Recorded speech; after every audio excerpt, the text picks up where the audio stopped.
안녕하세요. 저는 곧 당당히 이혼녀가 될 예정인 30대 여자입니다.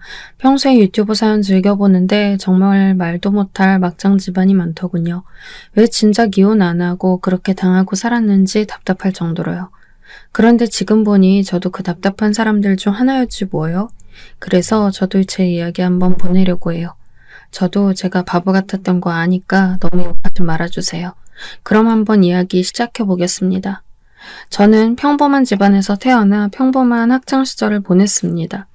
부족하지도 그렇다고 여유롭지도 않은 가정 형편이라 말 그대로 남들이랑 똑같은 생활을 했어요.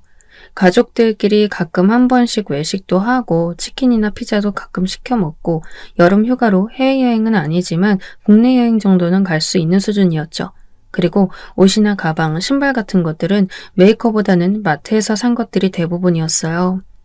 고등학교 때 친구들 사이에서 특정 브랜드의 점퍼가 유행할 때에도 저는 엄마가 사다 주신 야상 점퍼로 만족했죠. 용돈으로는 가끔 학교 매점에서 빵을 사 먹거나 자판기에서 음료수 뽑아 먹을 정도는 되었으니까 특별히 불만은 없었어요. 평범한 건 저희 부모님도 마찬가지였습니다. 집은 그냥 24평짜리 오래된 주공아파트였고 아빠 차도 비싸지 않은 국산 준중형차, 그리고 가정주부였던 엄마는 명품백 하나 안 가지고 있었죠. 부모님은 항상 저와 동생에게 절약정신을 강조하셨어요. 그래서 전기를 잘 끄지 않거나 물을 낭비하면 혼나기도 했죠. 어릴 때부터 그런 얘기 많이 듣고 자라다 보니 원래 다 그렇게 사는 건 줄 알았어요. 나중에 대학가고 아르바이트하며 돈을 벌게 된 이후에도 쓸데없는 곳에 돈을 쓰지 않은 성격이 되었죠. 그리고 저는 대학을 졸업하고 취직할 때까지 여전히 저희 집이 남들처럼 평범한 수준인 줄 알았어요. 하지만 얼마 안가 그게 아니란 걸 알게 되었죠. 제가 취직을 하고 회사 다닌 지 1년 정도 되었을 무렵 부모님께서 저에게 아주 큰 선물을 하나 해주셨어요. 바로 건물 하나를 제 이름으로 구입해 주신 것이었습니다. 그것도 무려 강남에 있는 건물로요. 우리 집 형편에 강남에 있는 건물이라니 전 믿을 수가 없었습니다. 하지만 놀랍게도 그것은 사실이었죠. 알고 봤더니 아빠가 다닌다던 회사의 사장은 아빠였고 지금 살고 있는 우리 집 외에 브랜드 아파트 2채를 전세를 주고 계셨어요. 정말 깜짝 놀랄 만한 일이죠. 저는 이런 상황이 이해가 가지 않아 아빠에게 물었어요. 아빠, 그런데 왜 여태까지 돈 없는 척 했어요? 좋은 집 있으면서 왜 여기서 살고 돈 많으면서 왜 명품도 안 사 입냐고요. 그러자 아빠는 이렇게 대답했어요. 지연아, 언제 사라질지 모르는 게 돈이다. 해픈 씀씀이에 적응되어 버리면 나중에 돈 없을 땐 어떻게 살겠니? 저는 아빠 말이 이해가 갈 듯 말 듯 했어요. 그래도 있으면 있는 만큼 누리는 게 더 좋은 거 아닌가요? 그래서 저는 아빠에게 다시 물었어요. 그래도 편하게 살면 좋잖아요. 돈을 흥청망청 다 쓰자는 것도 아니고. 난 학교 다닐 때 돈 아끼느라 자판기 음료수도 300원짜리만 뽑아 먹었는데 그럴 필요가 없었던 거잖아요. 그리고 이제 와서 밝히시는 이유는 뭐예요? 그러자 아빠가 껄껄 웃으면서 이렇게 대답했어요. 이제 너도 취직을 했잖니. 너 내가 대학 졸업하자마자 건물 줬으면 공부나 열심히 했겠니? 네 힘으로 어렵게 준비해서 취직이나 했겠냐고. 물론 할 수도 있었겠지. 하지만 가진 게 많은 사람은 간절함이 없는 법이다. 앞으로 네가 살 날을 생각하면 너무 일찍부터 풍족함을 아는 게 좋지만은 않다고 생각했어. 물론 이건 네 동생 지혜한테도 해당되는 얘기다. 지혜는 아직 졸업 전이니 오늘 들은 얘기는 너만 알고 있어라. 저는 아빠의 말이 어렴풋이 이해가 갈 것 같았어요. 생각해보니 아빠의 말대로 제가 어릴 때부터 가진 게 많았다면 취직을 위해 공부를 열심히 하지도 않았을 것이고 친구들이랑 놀러 다니면서 돈을 흥청망청 썼을 것 같았거든요. 월세 나오는 걸로 먹고 살 수 있는데 굳이 뭐하러? 하는 생각에 일도 안 하고 발전 없이 살았겠죠. 그래서 저는 아빠에게 건물 받은 이후에도 회사를 관두지 않고 평소와 똑같은 삶을 살았습니다. 그렇게 매달 나오는 180만 원가량의 월급, 건물 월세로 받는 돈에 비하면 정말 아무것도 아닌 돈이었지만 그래도 제 손으로 돈을 번다는 그 사실이 뿌듯했어요. 그리고 연차가 쌓이면서 업무 능력도 좋아지고 인정도 받고 또 매년 조금씩이라도 연봉이 늘어나니까 그게 또 재미가 있었죠. 물론 저에게 그 건물이 없었더라면 회사 생활에 이렇게 재미 느끼지 못했을지도 몰라요. 생활비에 허덕이면서 한 달 벌어 한 달 살아야 했다면 회사 생활이 지옥 같았을 수도 있겠죠. 돈 때문에 억지로 일해야 한다는 생각에 조그만 일에도 스트레스 받고 매일매일 회사 때려치우는 상상을 하면서 지냈을지도요. 그래서 저는 이렇게 저의 삶에 여유를 주신 아빠에게 너무 감사했어요. 아빠도 회사를 그만큼 키우기 위해 남들보다 열심히 살아오셨을 텐데 저는 거기에 무임승차해서 혜택을 받은 거잖아요. 그래서 저는 아빠가 주신 재산에 저도 기여하고 싶은 마음에 재테크 공부를 하기 시작했어요. 처음에는 아무것도 몰랐지만 유튜브도 많이 보고 책도 많이 읽고 엄마 아빠에게도 물어가면서 열심히 배웠죠. 그리고 제가 30대 초반이 될 무렵 저는 아빠가 주신 건물과 비슷한 규모의 건물을 하나 더 갖게 되었습니다. 돈 있는 사람이 돈을 번다는 말이 딱 맞더라고요. 만약 아빠가 아마 주신 건물이 없었다면 제가 회사 다니면서 번 돈만 갖고는 절대 이렇게 될 수 없었겠죠. 이미 가지고 있는 재산에 저의 노력 그리고 운까지 따라주니 남들이 다 부러워할 만한 재산을 가지게 되었습니다. 부모님도 저에게 잘했다며 칭찬을 많이 해주셨어요. 저는 강남에 건물을 2채나 가지고 있었지만 겉으로 전혀 티를 내지 않았어요. 제 직장 동료들은 물론 친한 친구들도 그 사실을 모르고 있었습니다. 저는 부모님처럼 평범한 회사에 평범한 차를 타고 다니며 옷도 중저가 브랜드로만 사서 입고 다녔어요. 솔직히 친구들은 막 명품도 사입고 그러던데 전 이상하게 관심이 안 가더라고요. 비싼 돈 주고 명품 하나 살 바에는 싼 옷을 여러 벌 사는 게 돌려입기도 좋고 더 가성비 있다고 했어요. 아마 검소하게 생활하는 부모님의 영향이 있었겠죠? 그런데 제가 30대 초반이 되자 몇 년 전부터 만나던 남자친구가 결혼 얘기를 슬쩍 꺼내더라고요. 본인도 저도 이제 직장에서 어느 정도 안정됐고 모아놓은 돈도 있으니 슬슬 결혼해야 하지 않겠냐면서요.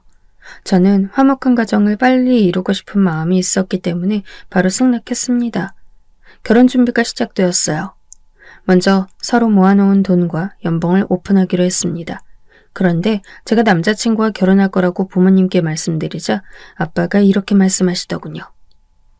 지연아, 강서방한텐 건물 얘기는 꺼내지 말아라. 저는 왜요? 라고 아빠한테 물었어요. 결혼하려면 다 솔직하게 밝혀야 되는 거 아니냐고요. 그랬더니 아빠는 이렇게 말씀하셨어요. 사람이 돈을 보면 없던 욕심도 생기는 거야. 나중에 네가 애도 낳고 결혼 생활이 어느 정도 안정되거든. 그때 얘기해도 될 것 같구나. 저는 아빠의 말에 의문이 들어 이렇게 여쭈었어요. 아빠, 근데 재산을 속이면 사기 결혼 아니에요? 괜히 나중에 분란 만들고 싶지 않은데. 그러자 아빠는 허허 웃으시더니 진지한 표정으로 저에게 이렇게 말씀하셨어요. 하지만 미리 말하면 지금 분란이 생길 게다. 그리고 없는 재산을 있다고 속인 것도 아니고 그 반대인데 무슨 문제가 되겠니? 지금 너희 벌이로도 충분히 먹고 살 수 있는데 말이야. 나중에 내 사위로서 믿을 수 있다고 판단이 된다면 강서방한테도 너만큼은 아니지만 뭐 하나 해주마. 저는 조금 불안하긴 했지만 아빠의 말을 듣기로 했어요. 제가 돈이 많다고 얘기한다고 해서 남자친구의 사랑이 변할 거라고 생각하진 않았지만 그래도 사람 일은 모르는 거니까요. 그리고 몇 달 후 저는 남자친구와 결혼하게 되었고 신혼집은 작은 전세 아파트에서 시작하게 되었습니다. 신혼생활은 정말 달콤했습니다. 하나하나 집안을 같이 꾸미는 재미도 있었고 주말에 같이 소파에 앉아 영화 보는 것도 너무 좋았죠. 굳이 멀리 놀러 가지 않아도 굳이 비싼 음식을 먹지 않아도 사랑하는 사람과 함께하니 사소한 모든 것들이 즐거웠습니다. 저는 이렇게만 살 수 있다면 아이를 낳지 않고 둘이서만 살아도 좋을 것 같다는 생각을 했어요. 그런데 남편과의 행복한 생활은 생각보다 그리 오래가지 않았습니다. 바로 시어머니 때문에요. 저희 시어머니는 남편이 어릴 때 시아버지와 이혼한 후 쭉 혼자셨어요.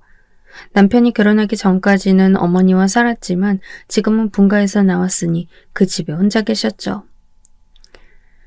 솔직히 결혼하기 전에 시어머니 처음 뵀을 때 인상이 좋지만은 않았어요.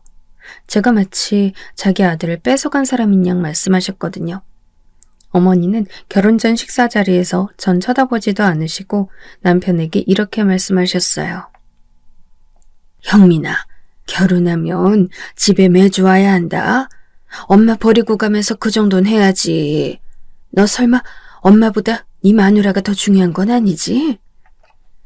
저는 옆에서 그 말을 듣고 좀 어이가 없더라고요. 남편은 마마보이 기질이 전혀 안 보였는데 어머님이 남편에게 좀 집착하는 스타일인 것 같았어요. 그래서 저는 대답을 못하고 머뭇거리고 있는 남편의 팔을 툭 치고 제가 먼저 대답했습니다. 어머니, 결혼했으면 새로운 가정인데 아쉬우셔도 보내주셔야죠. 그리고 별일 없으면 매주는 아니어도 자주 찾아뵐게요. 너무 걱정 마세요. 그러자 어머니가 기분이 나쁘신지 젓가락을 테이블에 탁탁 내려놓으시더라고요. 그러더니 저에게 이렇게 말씀하셨어요. 내가 우리 형민이랑 30년 동안 한 번도 안 떨어져 봐서 그래요. 아가씨 부모님은 두 분 다 계시고 동생도 있지만 나한텐 우리 형민이밖에 없거든. 저는 어머님이 그렇게까지 말씀하시자 더 이상 할 말이 없었어요.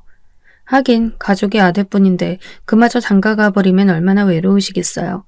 그래서 저는 앞으로 어머님이 혼자인 게 익숙해질 때까지 잘해드려야겠다는 생각을 했습니다. 그리고 결혼 후 저는 남편과 거의 2주에 한 번씩 시댁을 방문했어요. 어머님은 보험 일을 하고 계셨는데 갈 때마다 저에게 보험을 들라고 하는 바람에 골치가 좀 아팠습니다. 제 건 하나 들었는데 저희 부모님과 동생까지도 들으라고 하시더군요. 그것까진 좀 아닌 것 같아서 거절하느라 정말 애 많이 먹었습니다. 하지만 앞으로 일어날 일에 비하면 그건 아무것도 아니었어요. 어머님은 결혼할 때 저희 집에서 도움을 안 줬다는 이유로 저희 친정이 가난한 줄 아시더라고요. 그래서 은근히 절 무시하는 게 느껴졌어요. 그런데 웃긴 건 어머님도 저희 결혼에 돈 한 푼 안 보태셨다는 거예요. 이런 걸 바로 내가 하면 로맨스, 남이 하면 불륜이라고 하나요? 아무튼 어머님 댁에 방문할 때마다 어머님이 은근 저를 깔보며 무시하기 시작했습니다. 제가 시댁에 갈 때는 식사 준비도 돕고 설거지도 돕고 하다 보니 편한 옷을 입고 가는데요. 처음에는 옷 가지고 시비를 거셨어요. 시댁에 명품 옷을 입고 갈 이유도 없거니와 제가 명품을 안 가지고 있었기 때문에 그날도 그냥 인터넷 쇼핑몰에서 산 티셔츠와 청바지를 입고 갔어요. 그런데 어머님과 같이 식사 준비하던 중 어머님이 갑자기 제 목 뒷부분을 뒤집더니 혀를 쯧쯧 차더라고요. 제가 왜 그러세요? 라고 물으니까 시어머니가 이렇게 말씀하셨어요. 넌 구질구질하게 이런 걸 입고 다니니? 너 이거 얼마 주고 샀어? 저는 아무렇지 않게 대답했어요. 인터넷에서 10,000원짜리 샀다고요. 그러자 어머님이 저를 위아래로 훑어보면서 말씀하셨어요. 그러니 품질이 있다위지. 앞뒤 기장도 안 맞고 넌 이걸 옷이라고 입었니? 네 서방이 같이 다니기 창피하다고 하지 않든? 그 말을 들은 저는 황당해서 웃음이 나왔어요. 앞뒤 기장이 다른 건 언밸런스 스타일이라 그런 건데 그게 예뻐 보여서 일부러 그런 디자인으로 산 거거든요. 그래서 저는 이렇게 대답했습니다. 어머니, 이거 원래 이렇게 디자인된 옷이에요. 그리고 품질도 가격 대비 그렇게 나쁘지 않고요. 비싼 옷 사서 입다가 김치 국물이라도 흘리면 어떡해요. 차라리 싼 거 사서 여러 번 바꿔 입는 게 낫죠. 그리고 오빠도 이런 옷 좋아해요, 어머니. 그러자 어머님은 혀를 끌끌 차며 인상을 쓰셨어요. 그러더니 이렇게 말씀하셨죠. 그럼 마누라한테 네 옷 후지다고 직접 말하겠니? 너도 참 눈치도 없다 얘. 아무리 없이 자랐어도 그렇지 이렇게 후줄근하게 다녀서야. 어머님은 제가 평소에 회사에도 이러고 다니는 줄 아시나 봐요. 그냥 집안일도 해야 하니 편하게 입고 온 것뿐인데 이게 그렇게 꾸중될 일인가요? 저는 더 받아치고 싶었지만 괜히 말대꾸하는 것처럼 보일 것 같아서 그냥 입을 다물어 버렸습니다. 다른 며느리들은 비싼 옷 입으면 본인 아들 돈 갖다 쓴다고 뭐라 한다던데 저희 시어머니는 반대로 싼 옷을 입어도 난리이니 뭐 어떻게 해야 될지 모르겠더라고요. 그렇다고 시댁에 갈 때만 입으려고 비싼 옷을 살 수도 없는 거잖아요. 그래서 저는 그냥 한 귀로 듣고 한 귀로 흘리기로 했습니다. 하지만 어머님의 무시는 거기서 끝이 아니었습니다. 저랑 남편은 결혼 후 집안일을 같이 했었는데 둘 다 직장인이고 바쁘다 보니 집안일을 할 시간이 별로 없더라고요. 무엇보다도 빨래가 제일 문제였는데 저희가 강아지 한 마리를 키우다 보니 아무리 옷을 여러 번 빨아도 옷에 묻은 개털이 잘 떨어지지 않았어요. 그래서 원래는 빨래를 말린 후 돌돌이라고 하나요? 접착 테이프 같은 걸로 털을 떼어내곤 했는데 그렇게 하다 보니 너무 번거로웠어요. 돌돌이 리필 테이프도 자주 갈아줘야 하고요. 그런데 얼마 전 결혼한 제 직장 동료가 이번에 건조기를 샀는데 너무 좋다면서 계속 자랑을 하지 않겠어요? 그래서 주변에 물어보니 건조기 쓰는 집이 꽤 많더라고요. 그래서 저도 남편과 상의해서 건조기를 할부로 샀죠. 비싸긴 하더군요. 그런데 구입한 건조기가 오고 나서 사용해봤는데 이게 웬걸 정말 신세계였습니다. 빨래 건조대에 빨래를 넣을 필요도 없이 건조기에 돌려만 주면 한두 시간 안에 뽀송뽀송하게 건조되어 나오니 너무 편했어요. 그리고 강아지 털도 건조기에서 다 걸러져 나오더라고요. 이렇게 편할 수가. 저희 집 강아지 털이 흰 털이라 평소에 어두운 색 옷을 못 입고 다녔는데 이제는 검정색 옷도 마음대로 살 수 있겠더라고요. 아무튼 그래서 비싸긴 하지만 남편과 저 모두 건조기 구입에 완전 만족을 하고 있었습니다. 그런데 어느 날 어머님이 반찬을 가져다 주신다며 저희 집에 오신 적 있었는데 오자마자 집안 살림을 이리저리 뒤지더니 건조기가 있는 걸 보신 거예요. 그걸 보고 저한테 이러시더라고요. 얘, 이거 뭐니? 너희 건조기도 샀니? 그래서 전 어머님께 웃으면서 대답했어요. 네, 어머니. 얼마 전에 샀는데 너무 좋더라고요. 건조기 쓰니까 뻣뻣했던 수건도 뽀송뽀송해지고 빨래 건조대도 필요 없고. 제가 한참 말하고 있는데 어머님이 말을 뚝 끊고 갑자기 짜증을 확 내셨어요. 얘, 너 우리 형민이랑 결혼하더니 아주 돈이 썩어 넘치는구나. 빨래 넣는 게 귀찮으면 얼마나 귀찮다고. 아주 부잣집만 아닌 납셨다. 그치? 저는 신나서 얘기하는 건데 어머님이 비꼬면서 말하니까 기분이 안 좋았어요. 그래서 이렇게 대답했죠. 어머님, 요즘에 젊은 부부들은 건조기 많이 써요. 밥벌이 하느라 서로 바쁜데 집안일 편하게 하면 좋죠. 어머님 댁에도 한 대 놓아드릴까요? 그런데 어머님은 제 말에 버럭 화를 내셨어요. 야, 다른 사람들이 한다고 다 따라할래? 뱁새가 황새 따라가다 가랑이 찢어진다는 말 못 들었어? 너 이거 얼마 주고 샀어? 100만 원도 넘는 거 아니야? 사람이 분수에 맞게 살아야지. 우리 형민이 아니었으면 이런 것도 못 써보려니. 사치 좀 그만 부려라. 아니, 건조기 한 대 샀다고 막말까지 하시니 정말 화가 났습니다. 솔직히 들이받고 싶었지만 시어머니라 참았어요. 섭섭하게 무슨 그런 말씀 하시냐고 대충 달래드렸죠. 그리고 더 이상 얘기하고 싶지 않아 반찬 얘기를 하며 화제를 돌렸습니다. 사실 제가 가지고 있는 재산에 건조기가 뭐 별거겠어요? 건조기 한 대가 뭐야, 10대를 사도 전혀 타격 없는데요. 어머님은 제가 돈이 없는 줄 아시니 사치 부리는 줄 아셨겠죠. 저는 자꾸 돈 없다고 무시당하는 게 너무 서러워서 재산을 오픈할까 고민을 많이 했습니다. 하지만 아빠가 그러지 말라고 하셔서 참았어요. 아직은 때가 아니라고 하시더라고요. 그 이후로도 짜잘하게 어머님이 절 무시하는 일은 많이 있었습니다. 그때마다 남편에게 말해보았지만 남편은 이러더군요. 당신이 좀만 참아. 우리 엄마 어릴 때부터 혼자 나 힘들게 키웠잖아. 본인은 직장도 다니고 집안일도 선수 다 하고 힘들게 살아왔으니 쓸데없는데 돈 쓴다고 생각하실 수도 있지. 옛날 분이시니까 우리가 조금 이해하자. 전 너무 답답했지만 그래도 남편 낳아준 어머니니 조금만 더 참아보자 생각했어요. 그래서 그럼 어머니랑 만날 때마다 스트레스가 너무 심하니 만나는 횟수라도 줄이자고 했죠. 그래서 원래 2주에 한 번씩 시댁을 방문하던 것을 한 달에 한 번으로 줄였습니다. 그것만 해도 그나마 좀 살 것 같더라고요. 그리고 결혼한 지 3년째, 저와 남편은 아이를 원했는데 아이가 생기지 않았어요.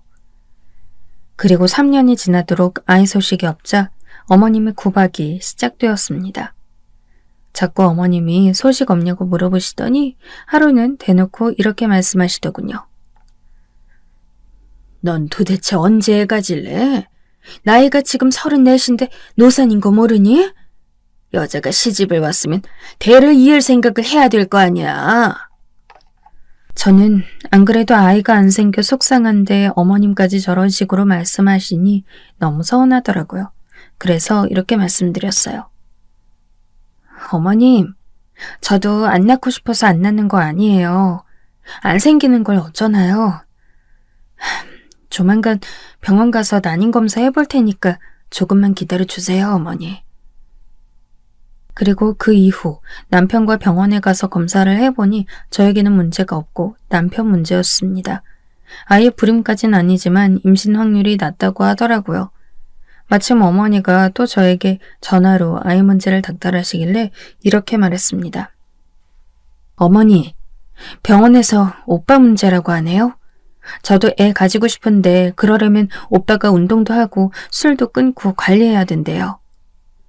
제 말을 들은 어머니는 어이가 없다는 듯 콧방귀를 뀌었습니다. 그러더니 화난 말투로 이러시더군요. 이게 지금 어디 우리 형민이 탓이야? 자고로 밭이 좋으면 씨앗이 잘 자라는 법이다.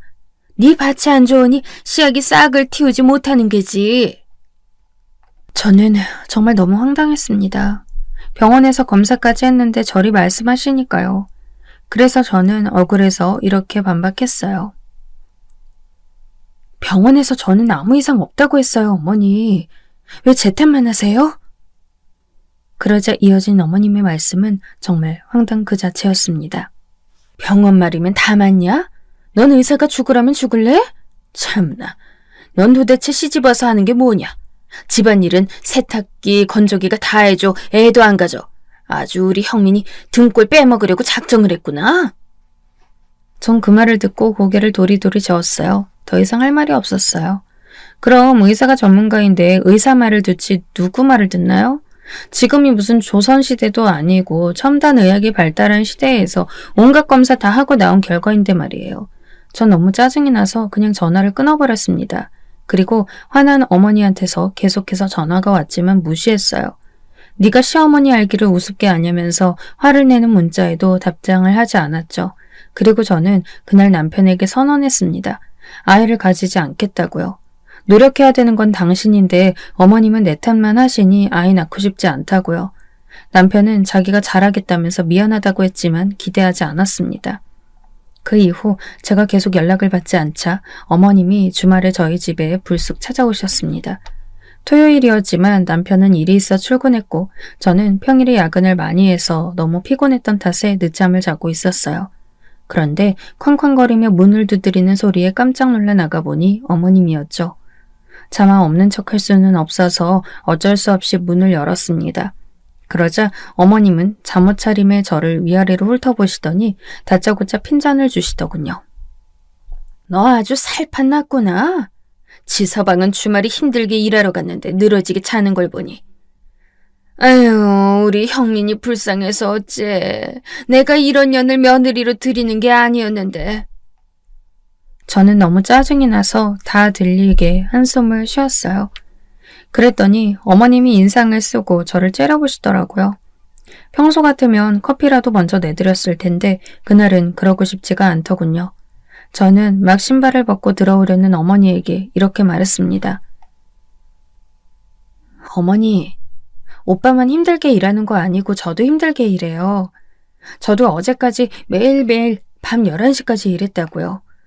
평일에 못 잔 거 하루 몰아서 자는 건데 그게 그렇게 안 입고 오세요? 그러자 어머님이 소리를 버럭 지르면서 화를 내시더군요.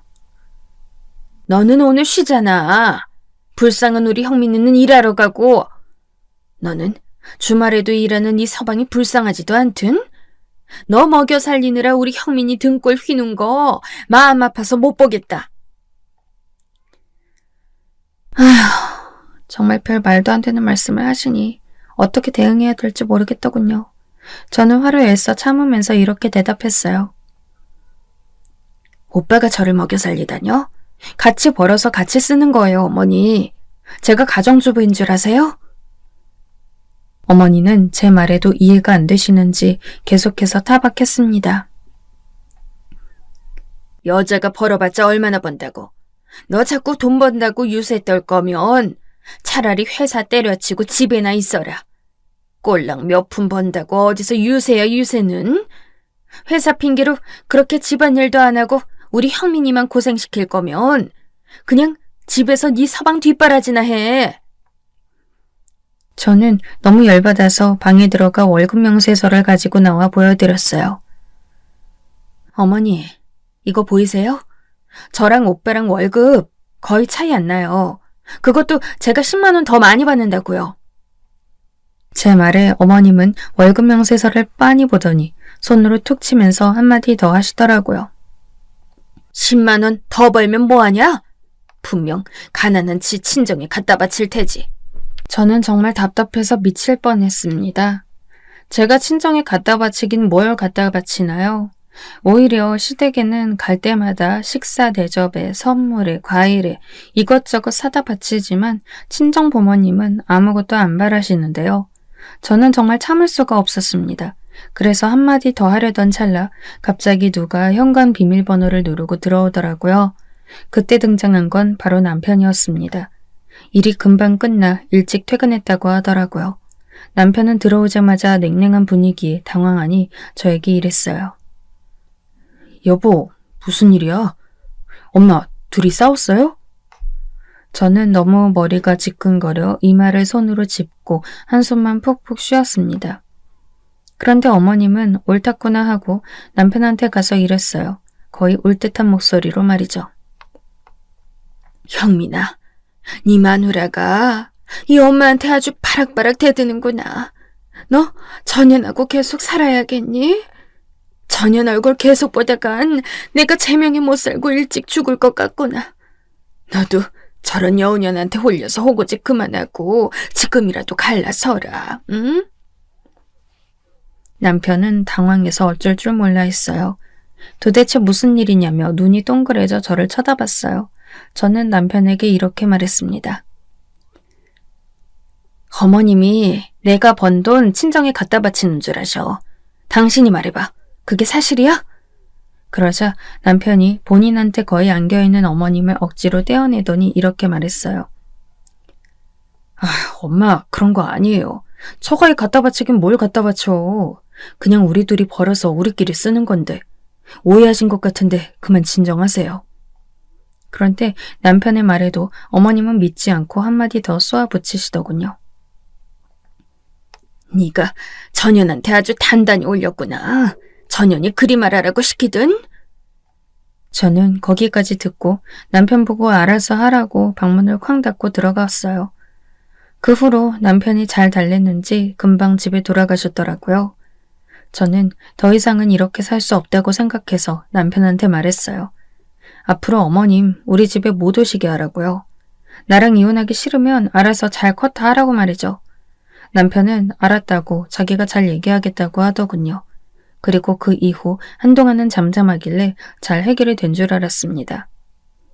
그런데 그 일이 있고 나서 한 달 후쯤 제 화를 폭발하게 한 결정적인 사건이 있었습니다.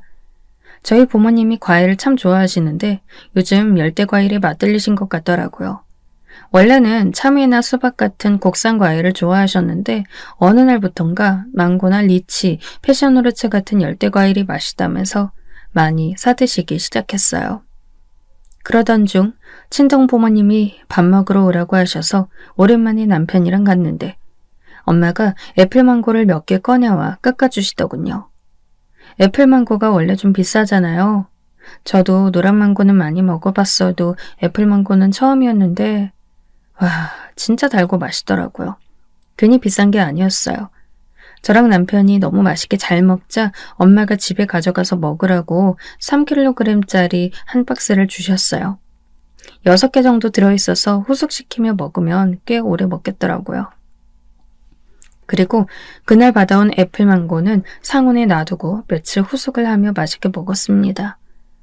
그 후 3개 정도 남았을 때 더 익으면 안 될 것 같아서 냉장고에 넣어두었죠. 그런데 이 애플망고가 말썽이었습니다. 아니, 지금 생각해보니 말썽이 아니라 그 인간과 연을 끊게 해준 보물이었네요. 지난번 어머니와 싸운 후 한 달쯤 지났을 때 저희가 시댁에 방문도 안 하고 집에도 못 오게 하니 답답하셨나 봐요. 남편을 통해서 저랑 잘 풀고 싶다고 말씀을 하셨다더라고요. 전 솔직히 그러고 싶은 생각 없었지만 남편이랑 이혼하지 않는 이상 어머님과 평생 안 보고 살긴 힘드니 좋게 좋게 넘어가는 게 낫겠다고 생각했어요. 그리고 어머님이 주말에 저희 집에 오신다길래 서로 오해도 잘 풀고 잘 지낼 겸 오랜만에 식사 대접을 하기로 했죠. 그래서 저는 금요일 저녁에 퇴근하자마자 마트에 들러서 다음날 먹을 음식 재료들을 잔뜩 샀어요.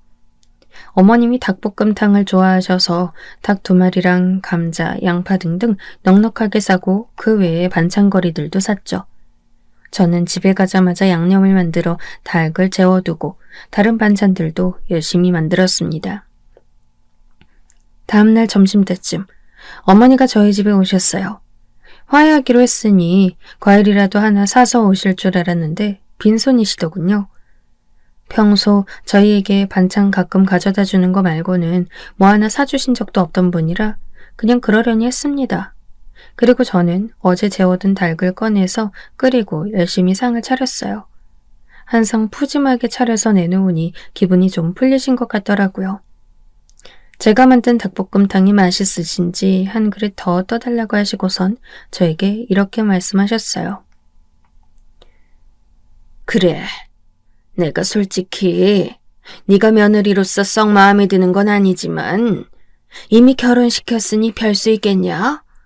우리 형민이가 좋다는데 내가 참아야지. 그리고 너도 그렇게 시어머니한테 버릇없게 말대꾸하고 그러는 거 아니다. 앞으로 주의 좀 해라. 저는 속으로 하고 싶은 말이 많았지만 참았어요. 이왕 화해하기로 했는데 또 싸우기 싫어서요. 그래서 그냥 네네 하면서 앞으로 잘하겠다고 했죠. 그리고 식사가 끝나자 저는 식탁을 치우고 애플망고를 꺼내왔어요. 과도를 꺼내 자르고 있는데 어머님이 그 모습을 보고 깜짝 놀라시더라고요. 그러더니 저한테 갑자기 소리를 치셨습니다. 예, 너 그건 또 뭐니? 저는 어머님이 애플망고가 뭔지 몰라서 물으시는 줄 알고 친절하게 대답했어요. 아, 이거 애플망고라고 하는 과일이에요. 먹어봤는데 엄청 달고 맛있더라고요, 어머니. 그러자 어머님이 갑자기 눈을 부라리면서 저에게 화를 버럭 냈습니다. 누가 그걸 몰라? 야, 너 진짜 안 되겠구나. 내가 돈 아끼라고 몇 번을 말했니? 돈도 없는 거지 같은 년이 비싼 과일까지 먹어? 갑작스러운 막말에 저도 남편도 당황했습니다. 제가 너무 화가 나서 칼을 들고 있는 손을 부들부들 떨자 남편이 나서서 한마디 하더군요. 에이, 엄마 왜 그래요? 이거 장모님이 주신 거예요. 우리도 비싸서 이번에 처음 먹어본 거야. 그러자 어머님이 고래고래 소리를 지르며 난리를 치시더군요. 뭐? 장모? 아이고 참나. 돈도 없는 양반들이 과일은 비싼 걸로 쳐드시네. 그러니까 가난을 못 벗어나고 아직도 그 꼴로 살지. 형민이 너 당장 전형 갖다 버려. 너 이러다가 가난한 쟤네 부모 나중에 똥소발하고 살래? 당장 이혼해! 그 말을 들은 저는 순간 눈이 돌아버리는 줄 알았습니다. 도저히 화를 참을 수가 없더군요. 그동안 돈 없다고 무시한 거 다 참았는데 우리 부모님까지 들먹이며 막말을 하는 걸 보니 더 이상 가만히 있을 수가 없었습니다.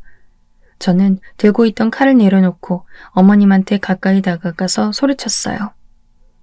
어머님, 그만 좀 하세요. 도대체 저한테 왜 이러세요? 네? 제가 그렇게 마음에 안 드세요? 그럼 이혼할게요. 이혼하면 되잖아요. 그러자 어머님은 잘 됐다는 듯 박수까지 치며 저한테 이러셨어요. 그래, 당장 이혼해. 그리고 너, 우리 형민이 거 단 하나라도 갖고 나가면 내 손에 죽을 줄 알아라. 거지 같은 년, 빈손으로 왔으면 빈손으로 꺼져! 저는 더 이상 이런 인간한테 무시당할 수 없었습니다. 자꾸 돈으로 무시하니 본때를 보여줘야 했어요. 그래서 저는 그동안 숨겨왔던 것을 말하기로 결심했습니다. 그리고 이렇게 소리쳤죠.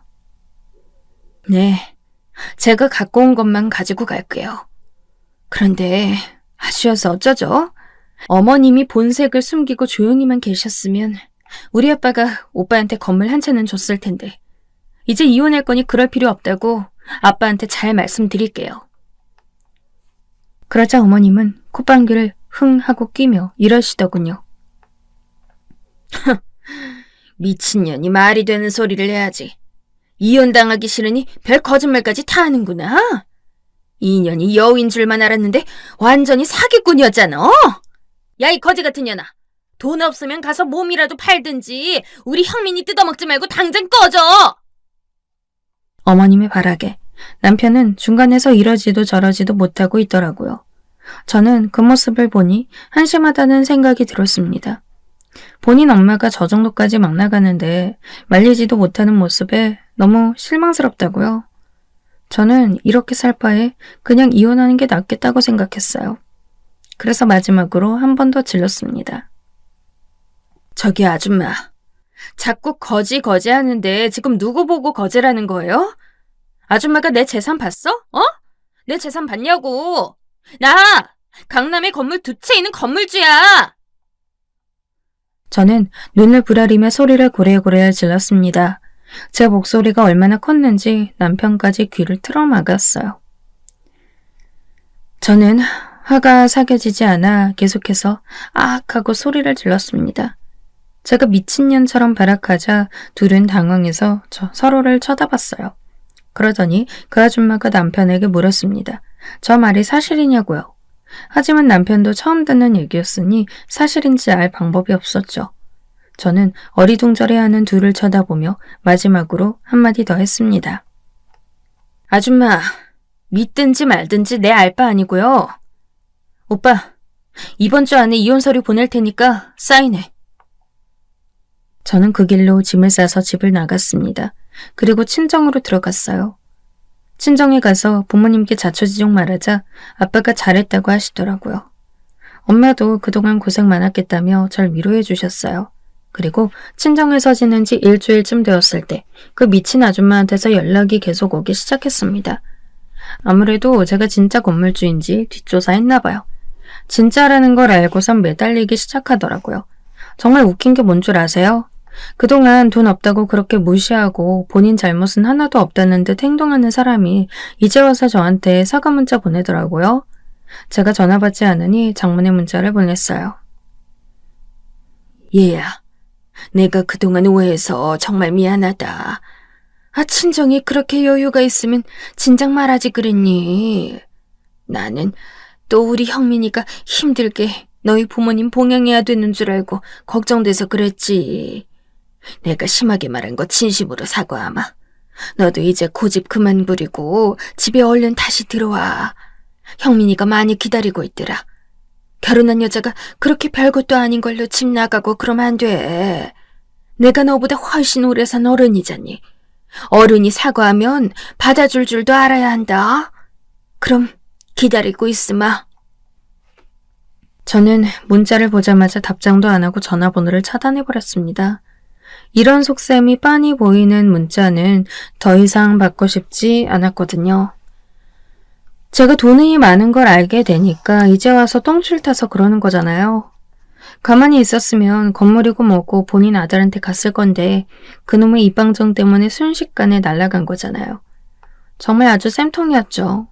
이런 이중적인 모습을 보자 그제서야 아빠의 말씀이 이해가 갔어요. 건물 얘기는 비밀로 하고 나중에 밝히라는 얘기요. 아마 결혼 전에 제 재산을 밝혔다면 저 인간이 본성을 숨기고 저에게 잘해줬겠죠. 뭐 하나라도 얻어먹으려는 심산으로요. 그럼 저는 거기에 속아서 좋은 분인 줄로만 알고 이것저것 퍼졌을지도 몰라요. 그리고 그 이후 저 거지 같은 시모와 남편은 제가 연락을 받지 않자 회사에도 찾아오고 친정에도 찾아왔어요. 정말 염치도 없는 인간들입니다. 결국 저희 아빠가 사설 경호원을 붙여주셔서 퇴근길에 저들이 접근하면 못 다가오게 하고 있어요. 건장한 남자들이 항상 같이 다니니 막무가내로 들이대진 못하더군요. 멀리서 울고불고 하면서 저한테 소리치는데 뭐라는 줄 아세요? 아이고, 내가 정말 잘못했다, 얘야. 앞으로 내가 절대 험한 말 하지 않을게. 제발 돌아와주면 안 되겠니? 우리 형민이 이혼남 만들고 불쌍하지도 않아?